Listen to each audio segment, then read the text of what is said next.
Ian, as a proud councillor for Bush Fair, you must be delighted that what you see behind you in Nicholls Field is going to be transformed.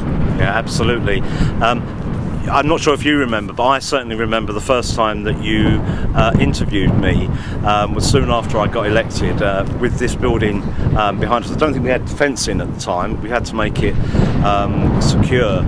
And you asked me then about our ambitions for the town. Of course, we hadn't actually taken over control of the council at that point. That came a year later.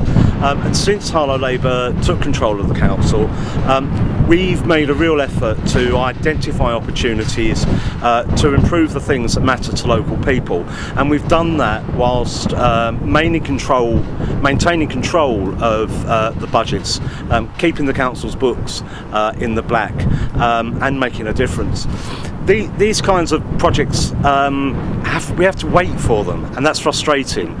It's 5 years since we had that original conversation, and we now have the money allocated for the redevelopment of this site, and the plans in place to actually make that happen.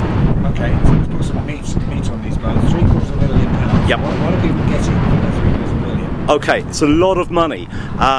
What we are going to be doing, though, essentially, is pretty much a new build.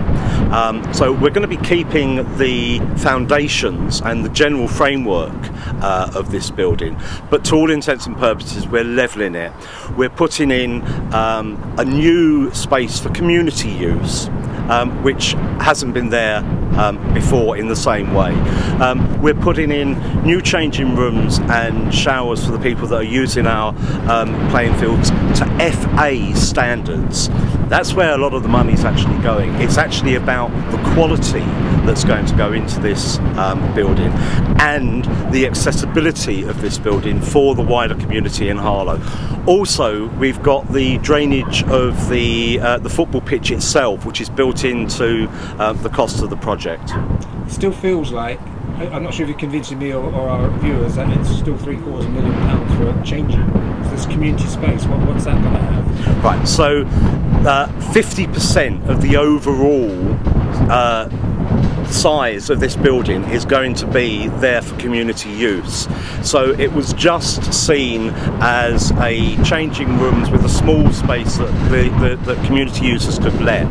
Our ambition is actually to have this as a community building first and foremost. Not only will there be the building itself, but there'll be a new courtyard at the front of the building that actually opens it up out onto the cycle track and makes it not only appear but be accessible to the community.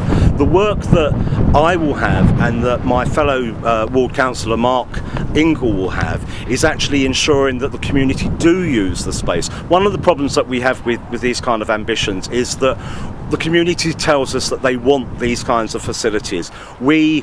We work long and hard to make the case for those facilities, and then they don't get used, or they don't get used the right way.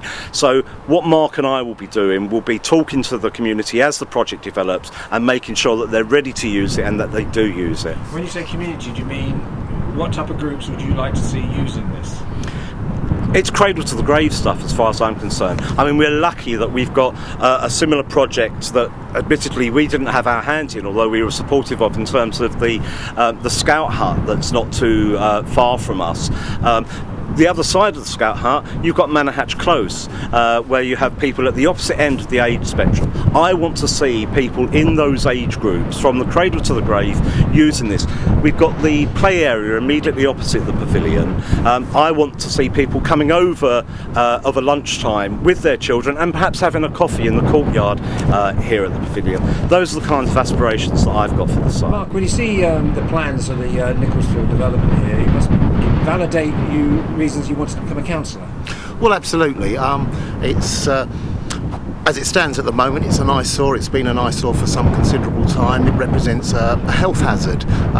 The flat roof has been a point of ingress for vandals and over a period of time, and of course there is asbestos in that roof, and exposure to the air is dangerous. So it's wonderful to see the eyesore being made good to look at. It's wonderful to see improvements in health, and it's wonderful to see a facility that's going to be widely used by so many people in Harlow.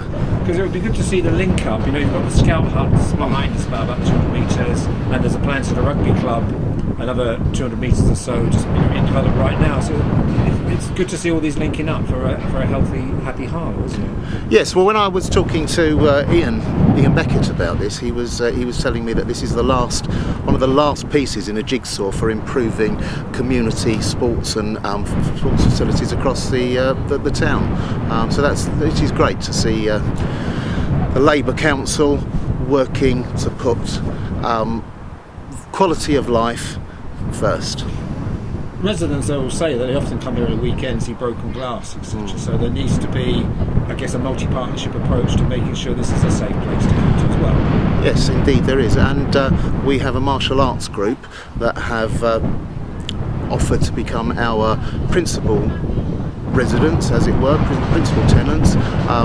They're reducing our liabilities and providing a permanent presence to maintain the site for us.